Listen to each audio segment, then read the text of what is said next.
Shalom, selamat hari Minggu buat seluruh jemaat Tuhan dimanapun berada pada saat ini. Kita bersuka cita pada hari ini Tuhan masih memberikan kesempatan bagi kita semua untuk dapat memulai melaksanakan ibadah kita kepada Tuhan. Mari saudaraku, kita mempersiapkan hati dan pikiran kita. Kita serahkan tubuh, roh, dan jiwa kita sebagai persembahan yang hidup di hadapan Tuhan. Pada hari ini, sebelum saya membacakan ataupun merenungkan firman Tuhan sebagai renungan kita pada hari Minggu ini, mari kita mempersatukan hati kita. Kita datang kepada Tuhan melalui doa kita, kita berdoa. Terima kasih Bapa, pada hari Minggu ini, Tuhan masih berkenan memberikan kesempatan dan waktu bagi kami anak-anak-Mu. Kiranya lawatan-Mu, penyertaan-Mu bagi kami Tuhan, menjadikan kami lebih berarti lagi di dalam memaknai akan kasih karunia yang Tuhan berikan bagi kami. Pimpin kami Tuhan agar senantiasa hikmat yang Kau berikan bagi kami, menjadikan kami mampu untuk menjadi pelaku-pelaku firman yang hidup di dalam kehidupan kami di dunia ini. Terima kasih Bapa, inilah doa dan harapan kami. Di dalam nama Yesus kami berdoa dan mengucap syukur. Amin.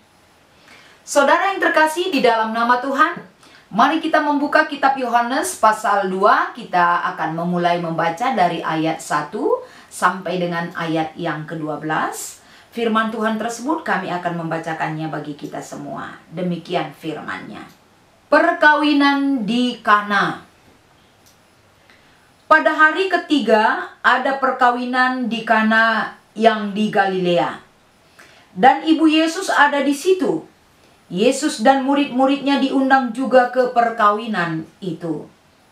Ketika mereka kekurangan anggur, Ibu Yesus berkata kepadanya, "Mereka kehabisan anggur." Kata Yesus kepadanya, "Mau apakah engkau daripadaku, Ibu? Saatku belum tiba." Tetapi Ibu Yesus berkata kepada pelayan-pelayan, "Apa yang dikatakan kepadamu, buatlah." Begitu. Di situ ada 6 tempayan yang disediakan untuk pembasuhan. Menurut adat orang Yahudi, masing-masing isinya 2-3 buyung. Yesus berkata kepada pelayan-pelayan itu, "Isilah tempayan-tempayan itu penuh dengan air." Dan mereka pun mengisinya sampai penuh. Lalu kata Yesus kepada mereka, "Sekarang cedoklah dan bawalah kepada pemimpin pesta." Lalu mereka pun membawanya.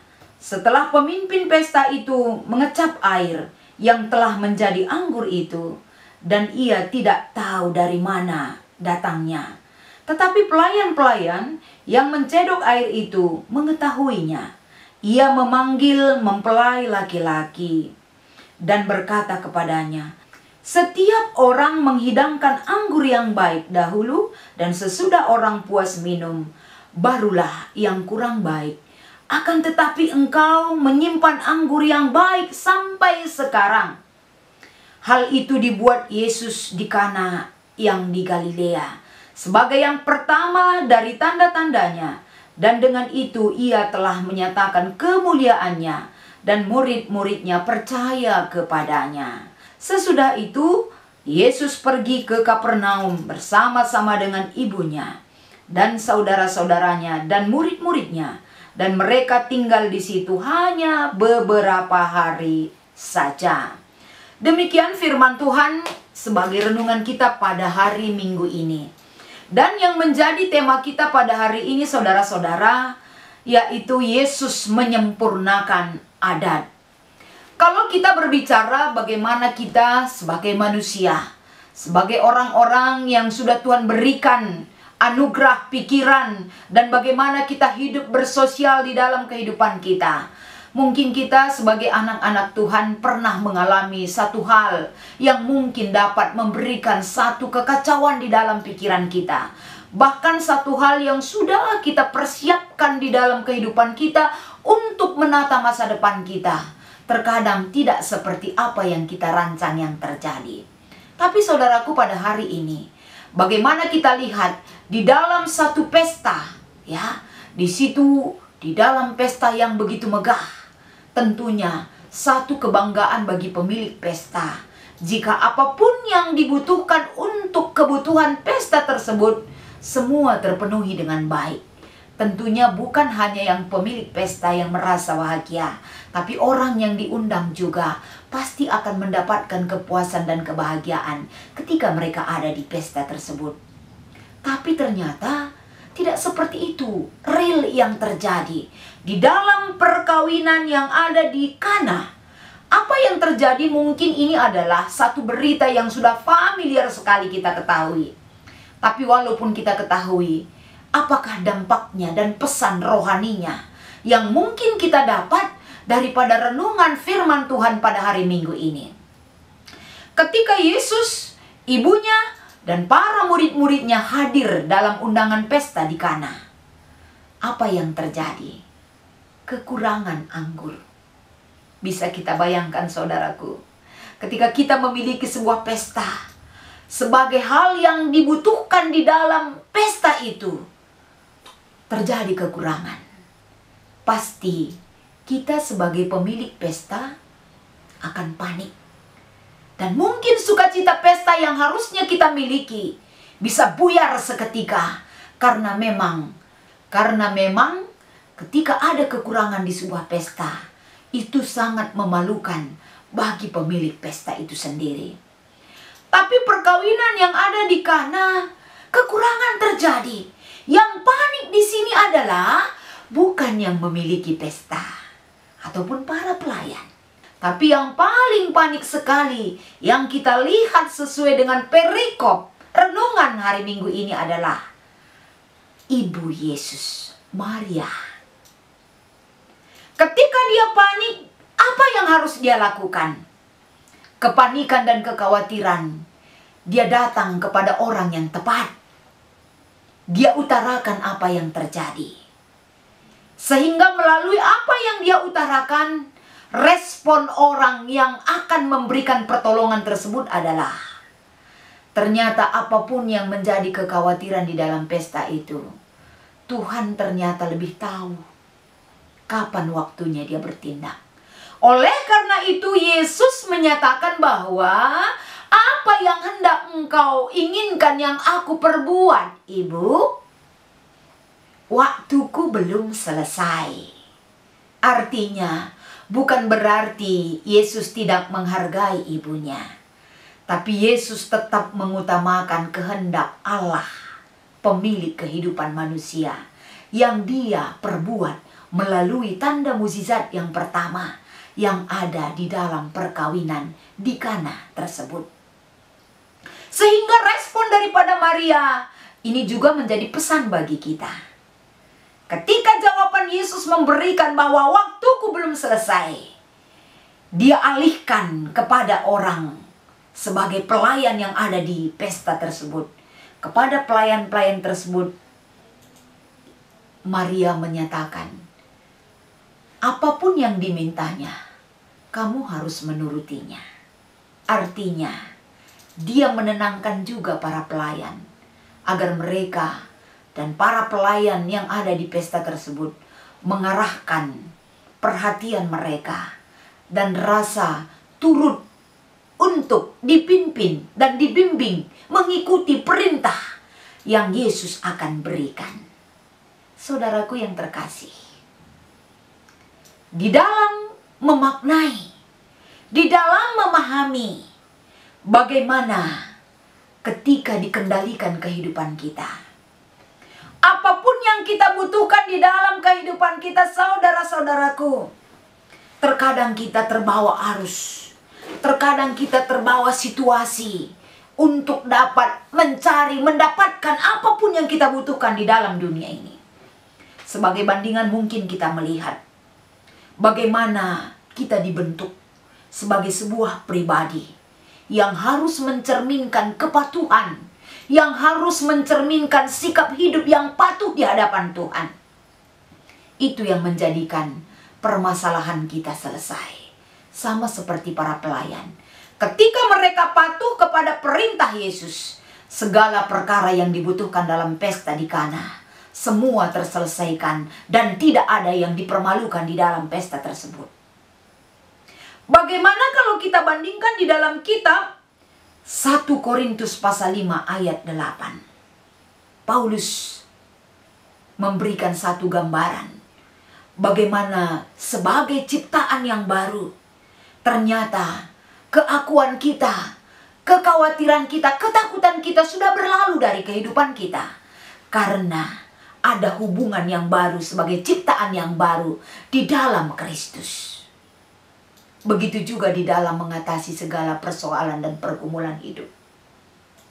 Sebagai ciptaan yang baru, ternyata ada perintah yang baru yang harus kita jalankan di dalam kehidupan kita.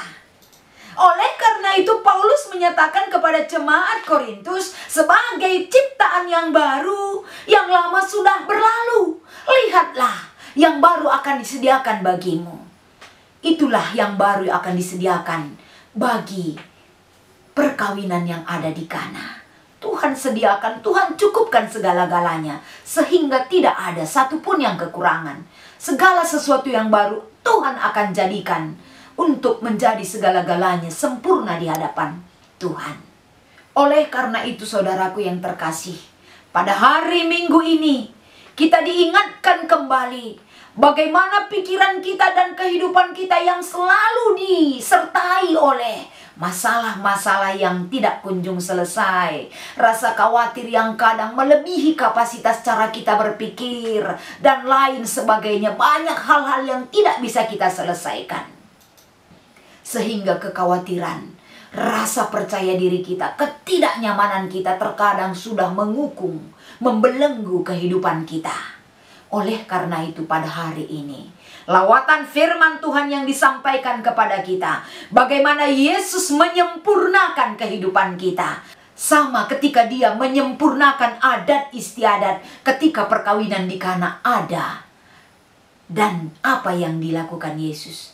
Dia menyempurnakan segala-galanya, sehingga adat istiadat yang dilakukan di dalam perkawinan di Kana tidak ada satupun yang dikecewakan, tidak ada satupun yang merasa malu, tidak ada satupun yang khawatir. Tetapi semakin lama semakin baik kehidupan orang yang tetap mendengar, orang yang tetap mau dipimpin oleh kuasa Tuhan itu sendiri. Saudaraku, pada hari ini juga, kalau begitu baiknya Tuhan bagi kita, kenapa kita tidak memberikan diri kita dibentuk dan dipimpin oleh Tuhan? Terkadang rasa egois muncul di dalam hidup kita. Terkadang keakuan kita selalu kuat dan sangat berkuasa atas tindak laku kita.